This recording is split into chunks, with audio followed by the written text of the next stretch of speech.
Today, Sanjeev. Thank you, Mr. Mukundan. Thank you, Chandrajit, as always, for putting me in a little bit of a dicey situation. But I'll touch upon every subject you want me to touch. First of all, congratulations on the CII ITC Center of Excellence for Sustainable Development for having completed 20 years of service to humanity, service to our country. In fact, this only goes to demonstrate that unlike many other countries for whom sustainability is not at the core of their development priorities, India, of course, for times immemorial, but also much before COP21 brought this subject to fore, has always been conscious about its responsibility to Mother Earth. इसको नीचे करवा देना as a disturbance. वो लोग करेंगे. Can you put this down? In fact, I still remember when Vice President Al Gore came out with his book, The Inconvenient Truth, which was probably 17, 18 years ago. I don't recall the year. One of the young kids here can probably just quickly chat GPT it. It was around the same time that Prime Minister Narendra Modi, as Chief Minister of Gujarat, came out with his own offering to the world, convenient action. Because we always knew this inconvenient truth. As a nation, since time immemorial, India has been a very conscious country. We have respected nature. We care for intergenerational equity. We believe natural resources have to be protected, have to continue to serve our future generations. And therefore, when I juxtapose 20 years and come up to 2005, when you started it, it gives me even greater pleasure when I compliment you for this initiative, for this thought. 10 years before COP21 in 2015, collectively resolved that the world should be more responsible towards the planet. And many of you may recall Prime Minister Modi had a very important role to make COP21 a success. Without his active participation, without his weighing in on the developed nations to contribute to the sustainability efforts of the less developed or developing nations, probably COP21 could not have come to fruition. Prime Minister Modi got the whole global south together, that this should be a collective responsibility of every country in the world. Of course, it is unfortunate that certain important players, certain important countries have chosen to forego the agenda of sustainability. But be that as it may, India continues to remain committed to our sustainability goals. We believe our competitiveness will only get better with a sustainable pathway. And I'm delighted to share with you that we have proven all the skeptics wrong over the last 10 years, particularly in terms of energy prices. I had the privilege of serving the Power and Renewable Energy Ministry, and in a very surprising manner also the Coal Ministry at the same time, from 2014 to 17. But I don't think there was any contradiction in the objectives of the three ministries. We powered on our renewable energy program, which we upscaled 5x as soon as Mr. Modi came into government. From 20 gigawatt, we upped our target to 100 gigawatt and achieved it in time. The power ministry, which also handles the transmission grid, contributed significantly to this success story by ensuring adequate transmission infrastructure, by giving free access to encourage renewable energy, by carrying out, if I remember correctly, probably more than a dozen studies to ensure that the intermittent power that goes into the power grid through solar or wind energy will be able to handle this intermittent power, and we won't face the kind of outage that we had inherited when I became a minister on 26 May 2014. I slept without a fan or air conditioner the whole night. My first day in office. And I remember Vinayak Chatterjee writing an article or an editorial in which he had titled my new position as Baptism by Outage.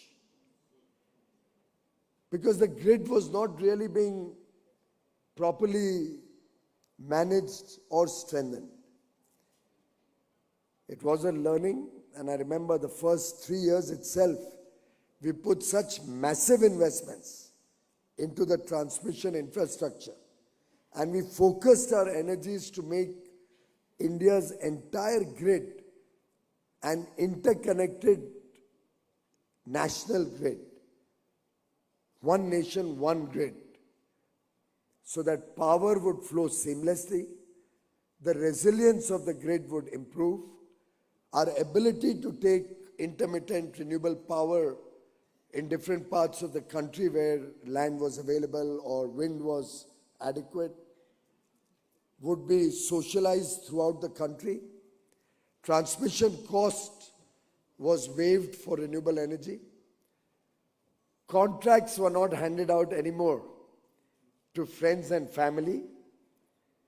Post 2014, every single bid, every single renewable energy contract went through a proper bidding process, and we were able to bring down the cost of solar power from 7 or 8 rupees to 2 rupees 41 paisa.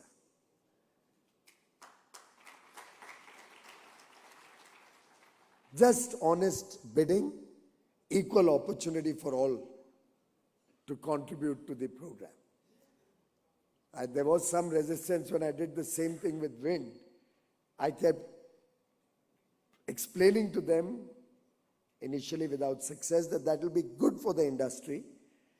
Finally, I had to force the auctions on the wind sector. Caused a little pain point for a year, year and a half. But finally now wind also is available at comparatively similar prices to solar. And today India has a situation where we can offer 24 hours renewable energy through a combination of solar, wind, pump storage, and battery as a backup, collectively offering power at roughly 4 rupees 60 paisa to 5 rupees per kilowatt hour, with 24 hours clean and renewable energy. That would be what, 5 cents, 5.5 cents? I dare say there is no comparable power available anywhere in the world at this price, which is renewable round the clock, including peak hours. I still remember in the initial years in the ministry, we used to have situations that in northern India, we had excess power, no buyers, and southern India at that time was paying 12 or 13 rupees per kilowatt hour of power. And when it becomes so expensive and half the power you give is free in any case, you usually don't provide power at all. And huge outages, huge power cuts were the order of the day. Prime Minister Modi tasked us to ensure 24-hour power supply across the country. And with the national grid becoming one, we finally were in a position to ensure that even down south, power became available at 1/4 the price, from 12 rupees down to 3 rupees, even during peak hours. That is the power of innovation, of honesty, of thinking out of the box, being bold in your ambitions, good monitoring of projects, taking some tough decisions. And I'm laying out this context to you because India has a unique opportunity today to lead the world in sustainability. It's another matter that the developed world has let us down very badly, despite making huge promises at Paris of ensuring that trillions of dollars would be available in concessional finance or grants to support the efforts of the developing world or the less developed countries. At least $100 billion a year were committed. But we yet have to see any of those commitments being fulfilled. When you talk to the developed countries about this promise, they'll introduce you to Goldman Sachs or JP Morgan and say this has to be a public-private-led initiative. I don't think any of us needs an introduction from a foreign government to go and meet JP Morgan or Goldman Sachs or any of these large financing companies. And I remember as renewable energy minister going around the world trying to raise resources supposedly at concessional terms. Not one loan or equity offering was available at even 10 basis points, even 10 basis points a year, concession to your credit rating rates. But despite all of these adversities, India stands tall today as one of the best performing G20 nations.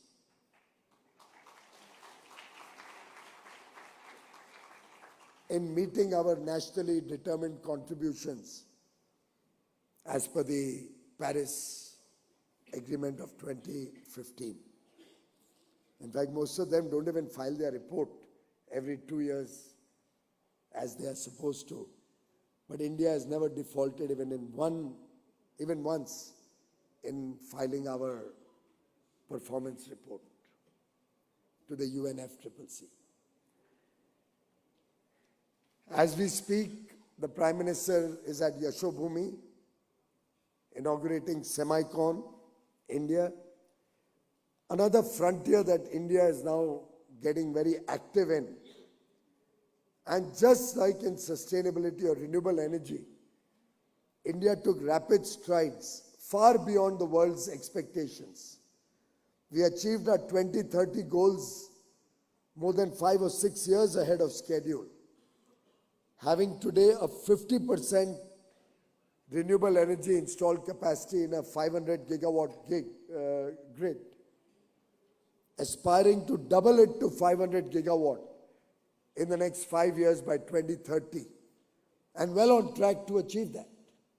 With Make in India products, powering away to self-sustainable and self-reliant manufacturing so that Make in India products help us in this journey. Our supply chains are resilient. We are not at the mercy of any other country choosing to switch on or switch off the tap, making India Atmanirbhar, self-reliant, building the confidence of young India to take on any challenges that the world wants to throw at India. That is India's strength today. That is the strength of 1.4 billion people working collectively, working towards a mission to make India a developed nation, a Viksit Bharat, by 2047 when we celebrate 100 years of independence. And friends, I compliment all of you in the room and beyond for this huge mission that the nation is set out upon. After all, it wouldn't have been possible without all the hard work our young men and women, our startups, our entrepreneurs, our corporates, and for that matter, our farmers, our hawkers, our kirana stores, the corner stores, shopkeepers, every player collectively contributes to a 7.8% GDP growth in the first quarter of this year, the fastest growing large economy in the world. Couldn't have happened without the collective conviction and resolve and contribution of 1.4 billion people. Mr. Rahul Gandhi thinks we are a dead economy, unfortunately. Well, if 7.8% GDP growth in the first quarter is any sign, if impending GST reforms, widely anticipated to give a big boost to consumption expenditure and demand, with government continuing to support infrastructure creation, allocating huge resources so that we can have world-class infrastructure with strong macroeconomic fundamentals, our ability to take on volatile and uncertain times has only increased and will certainly help us beat every estimate that the street economists or pessimists come up with. And friends, there will be challenges along the way. I'm glad you have 50 startups in the room. Sustainability is not only about renewable energy.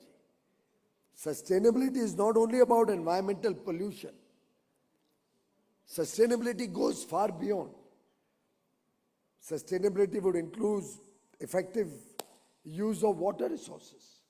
Sustainability could also be, why not the center have a hackathon all over the country, particularly with the changing climate trends, cloudbursts damaging property and losing our brothers and sisters due to flash floods, the situation of flooding in cities due to haphazard planning over 75 years. All of these will become an opportunity for further growth of the economy. Maybe we'll have some of these smart startups of ours coming up with newer and newer solutions of how we can work to address these kind of concerns. Maybe we need to have some short-term, medium-term and long-term goals being set to see how we can focus on capturing the water or water harvesting.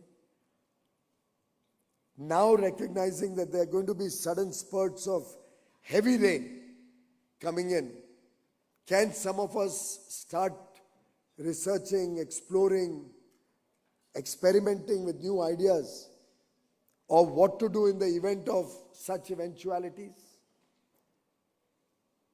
Another area which has always been of great interest to me personally and has a lot of importance and benefit for the country, something which Prime Minister Narendra Modi wants to inculcate in every child, in every citizen of India, is energy efficiency. A subject we started right in 2015. Some of you may recall it was, I'll never forget in my life, 5th of January 2015, when we launched the LED mission, Ujala. The effort to replace the incandescent bulbs with LED bulbs. There was a lot of skepticism because the country was barely selling a few 100,000 LED bulbs at that point of time. If I remember correctly, the government used to procure 600,000 bulbs at about 310 rupees per bulb. With taxes and all added, it would sell in the market at about 500-600 rupees. Government would give a 100 rupee subsidy. And at that point of time, 120 crore people kept waiting for their turn to get that 100 rupee subsidy to replace their incandescent bulb with an LED bulb. Probably taken a few thousand years. I remember the first file towards that program that I signed was to eliminate that subsidy. And everybody was aghast. What are you doing? You're killing the program. I said, this is the birth of the program. That 100 rupees subsidy on a 500 rupee bulb had killed the ability of the nation to go in for energy efficiency through LEDs, because our total budget was 9 crores. 3 crores was going in administrative expenditure to reach that 100 rupees to provide 6 lakh bulbs. And when we removed that subsidy, when we talked to the private sector companies, I remember calling Philips, Surya Roshni, Crompton Reeves, Havels, some more, maybe I don't remember the names, all of the names now. Having a heart-to-heart conversation. Understanding their issues, their problems, why these bulbs are so expensive. Sorting out those issues. Bringing in scale to the program. Eliminating any possibility of corruption through purchasing by reverse bidding, where everybody has an equal opportunity to become a supplier to the government. I still remember probably the first purchase was for maybe 5 million bulbs, if I remember correctly.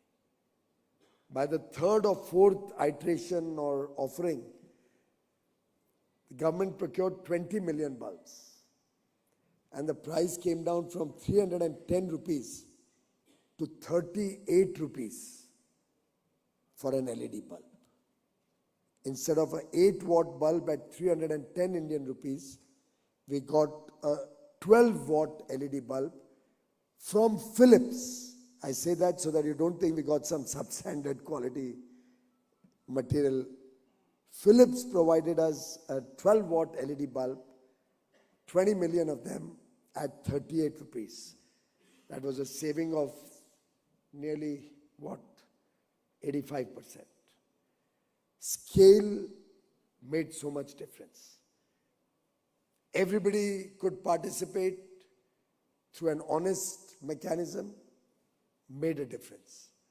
Payment was made within 30 days, and if they didn't receive the payment, every supplier had my mobile number. And the officers knew that they have my mobile number. So I never got a call that payment ever got delayed. And today, if any of you wants a incandescent bulb, possibly you may have to go to an antique store, madam. And I'm sure all of these bulbs would be LED also. I remember Mr. Anand Mahindra probably coming to me one of those days, or Pawan Goenka, the then CEO of Mahindra's. Arun Nanda is here. Pawan came to me at that point of time and explained to me that they have a 3-year program to convert the entire Mahindra group to LED. And I spent half an hour to explain to him how bad that idea was. I was going to use another word, but that word has cost me very heavy when I used it in London for the ASEAN FTA. I said you should be doing it in 6 months' time, because your payback will be 1 year. Why are you waiting for 3 years? He said, okay, let me go and examine it. I believe they did it in 6 months.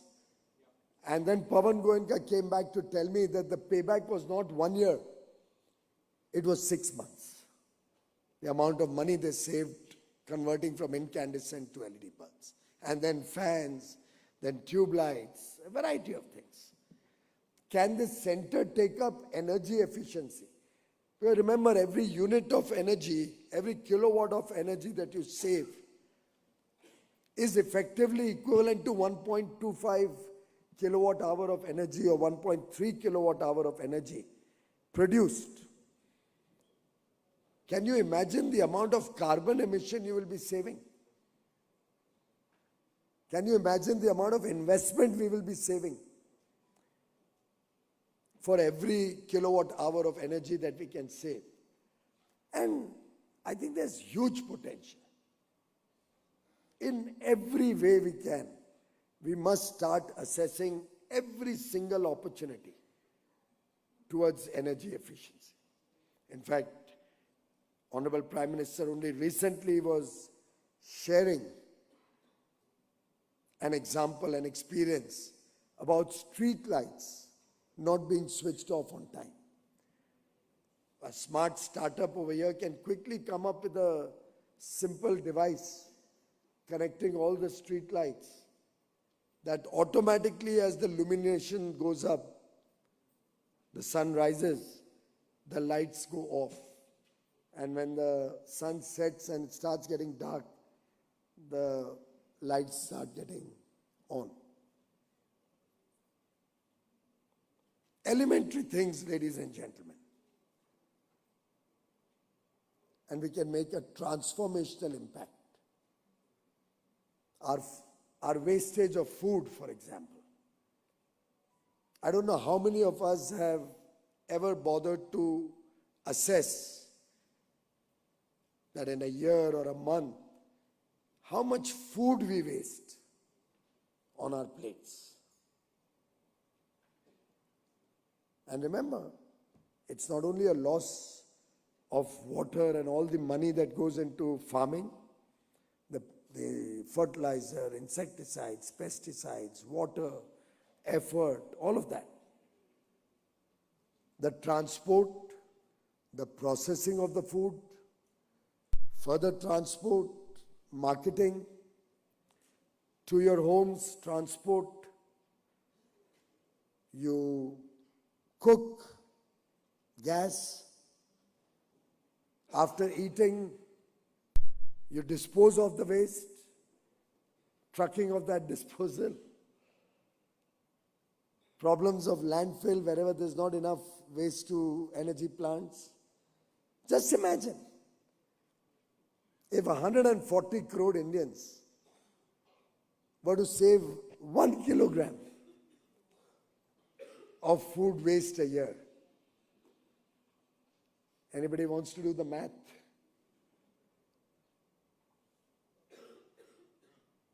We have 1,400 million people.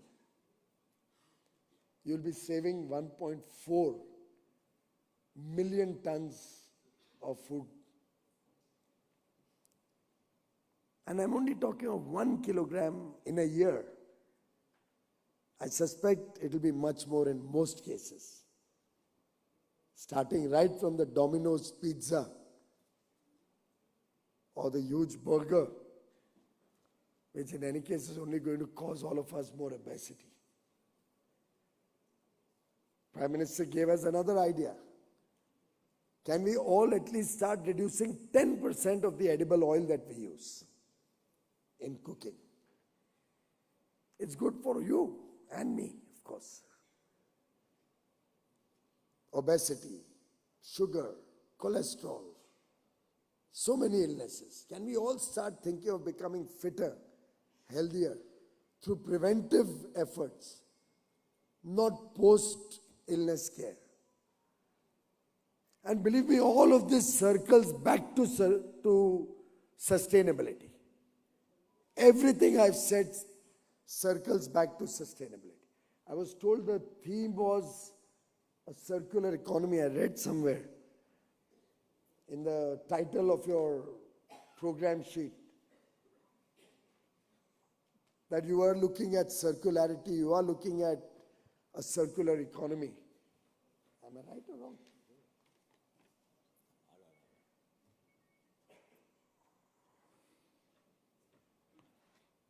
India leads the shift, blending trade ambition with a strong commitment to circularity, climate resilience, and inclusive growth. And friends, I invite all of you to be a part of this effort. I don't know if you heard Prime Minister even at the Man Ki Baat radio podcast, which he does on the last Sunday of every month, just 2 days back, where he said that less than 1% textile waste is recycled in India. Can you imagine if we can recycle that waste? The developed countries are actually willing to pay a premium for recycled material. If we start cleaning up our oceans and rivers and water bodies, we get a premium for the product made out of that waste that comes out of the water bodies or the oceans, because you are effectively saving our aquaculture. And the list goes on and on and on. Tremendous potential, friends.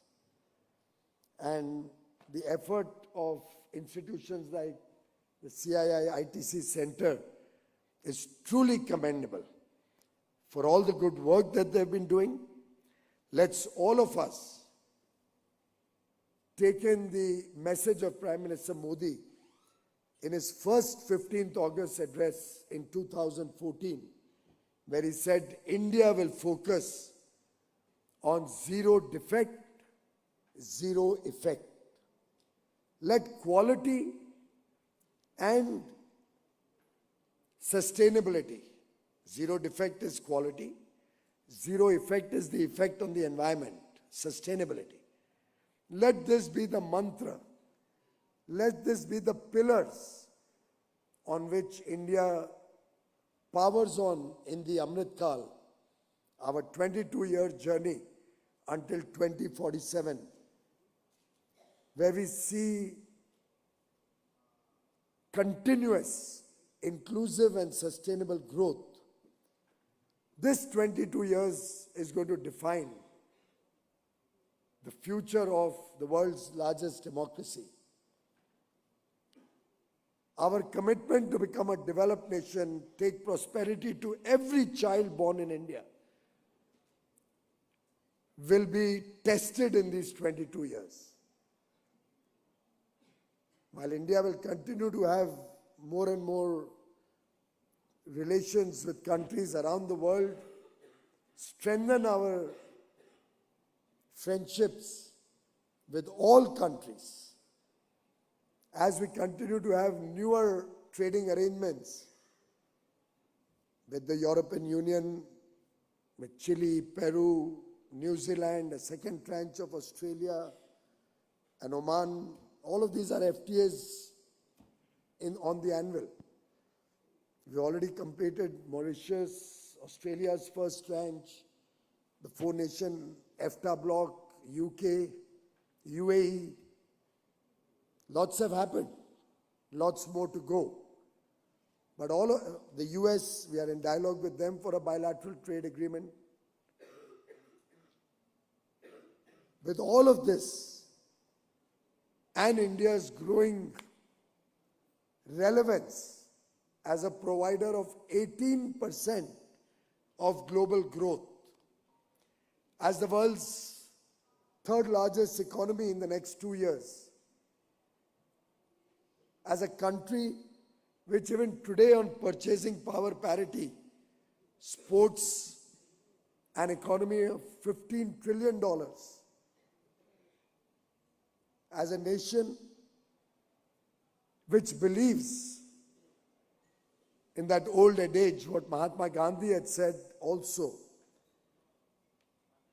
we do not inherit the earth from our ancestors. We borrow it for our children. With this collective commitment and mindset, with the effort of 1.4 billion people meeting the aspirations of a young India, one of the youngest countries in the world, I am very confident that India's future is safe, is secure, is resilient, and rests on the pillar of sustainability and high quality, cost competitiveness, to be able to engage with the whole world with confidence, and at the same time ensuring that inclusive growth, growth which reaches the last man at the bottom of the pyramid, will be our credo, will be our ultimate and final target or mountain that we have to cross. Thank you very much, ladies and gentlemen.